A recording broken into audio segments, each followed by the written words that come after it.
سێ نەخۆشی هەن دائما ململانێ لەگەڵ زاناکان ئەکەن. یەکەمیان نەخۆشی کیبر، دووەم حەسادەتی زاناکان لە بین یەکترە، سێهەم ڕیا. ئەم سێ نەخۆشیە ئیبن جەوزی ئەفەرمێ دەردی کوشندەی زانا و عالیمەکان. ئەفەرمێ هەمیشە تووشی کیبر ئەبن بە فێڵێکی شەیطان. شەیطان وایان پێ ئەکات کە ئەگەر ئەمان ئەم جۆرە تەسەڕوفاتە نەبکەن ئەمە عیزەتی دینە، نایانەوێ عیزەتی دین کەم بێتەوە، بەڵام لە حەقیقەتە ئەیانەوێ خۆیان نەشکێن. شکاندنی مەلایەک چییە؟ بشکێن نەشکێ چی لە مەسەلەی دین ئەگۆڕ؟ بۆیە مەسئلەی کیبر ئەبێ زۆر ئاگای لێبێ. کیبرێکی خەفی هەیە لە ئینسانە، حتى هەندێک جار زانا تەواضوع ئەکا لە پێناوی کوفرە، لە پێناوی کیبرە، عەفوەن تەواضوع ئەکا لە پێناوی کیبرە. لەوە ئەچێتە مەجلیسێکەوە، ئەچێ لە ئەخیری مەجلیسەکەەوە دائەنیشێ بۆی سەرنجی خەڵکە ڕاکێشێ بۆ لای خۆی، بۆی خەڵک هەموو پێوە ماشاءڵڵا پیاوێکی چەند متەواضعە. لە کیبر ڕائەکا خۆی ئەخاتە ناو ڕیاوە، لە ڕیا ڕائەکا خۆی ئەخاتە ناو کیبرەوە. زانە ئەرکی زۆر قورسە، موسیبەتی زۆر گەورە گەورە ڕووی تێکن. حەسادەت لەگەڵ یەکترە.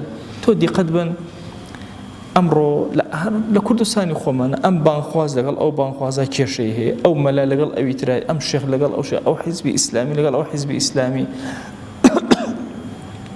ئەم فێرقە و فیکرە ئیسلامی لەگەڵ ئەو فێرقە و فیکرە ئیسلامی تر. ئەم هەموو ململانەیە ئەگەر هەڵی کۆڵی ناواخنەکەی کاتە حەسادەت. حەسادەت موسیبەتێکی زۆر گەورەیە لە بینی زانایانە، زۆر کەم هەیە لە زانا لەی دەربچێت. ئەبێ بەعەکسەوە زانایەکەت بینی دەوری قەرەباڵخە ئەبێ زۆر دڵت خۆش بێت. ئەلحەمدولیلا خوا ئەرکێکی منی کەم کردەوە.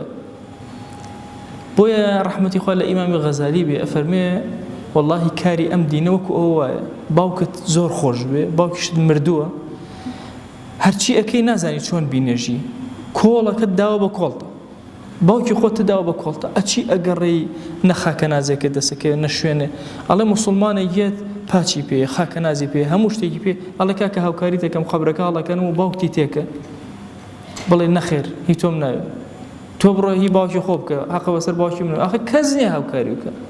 ئەفەرمێ بێزەبت ئەرکی دین ئاوە، شتێکی گەورەیە خۆشتەوێت، عەزیزە لەلات، ئەتەوێ بیگەێنی، ئەبێ خواخوات بێ کەسێ بیگەێنێ، گەنجە ئەیگەێنێ ئەلحەمدولیلا، پیری ئەیگەێنێ ئەلحەمدولیلا، مەلایەک ئەیگەێنێ ئەلحەمدولیلا.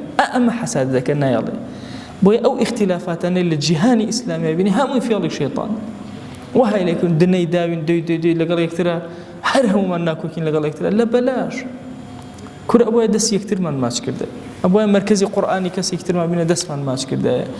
گەنجێک ئەبینی دوو کەلیمە بە کەسێک ئەڵێ ئەی بە قوربان ئەلحەمدولیلا لە کۆڵ من کەوت. ئەزان لە تابعینە ڕەزا و ڕەحمەتی خۆیان لێبێ ئەفەرمێ چونە ناو مزگەوتەوە هەموویان نەیانتوانی حەدیث بگێڕنەوە ئەصحاب لە پێغەمبەرەوە صلی الله علیه وسلم بینی بوویان کە یەکی ئەیگێڕا هەموو ئیسراحەتیان نەکرد. ئۆ خەی نەجاتمە بۆ ئەو گێڕایەوە ئەلحەمدولیلا عیلمەکە گەیشت.